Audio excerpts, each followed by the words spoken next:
কাজল বন্ধু পেজের তরফ থেকে প্রত্যেক ছোট্ট বন্ধুদের জানাই আমার ভালোবাসা। এবারের গল্প বানর ও জেলেরা। এক নদীতে জেলেরা মাছ ধরছিল।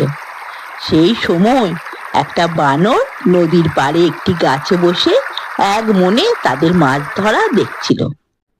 জেলেদের মাছ ধরা দেখে তারও ইচ্ছা হলো মাছ ধরবার। এক সময় জেলেরা নদীর পাড়ে জাল রেখে তাদের ধরা মাছ রাখতে গেল। বানরও সুযোগ বুঝে গাছ থেকে নেমে এলো এবং জাল দিয়ে মাছ ধরবে বলে যেই জাল তুললো অমনি তার হাত পা জালে জড়িয়ে গেল। জেলেরা দূর থেকে দেখে ভাবলো দুষ্টু বানর তাদের জাল ছিঁড়ে ফেলছে। তারা তাড়াতাড়ি দৌড়ে সেখানে এলো। লাঠি দিয়ে সকলে মিলে বানরকে মারতে লাগলো। জেলেদের হাতে মার খেয়ে বানর মনে মনে নিজেকে দোষারোপ করে বলল, আমারও যেমন কাজ তার উপযুক্ত ফলই পেলাম।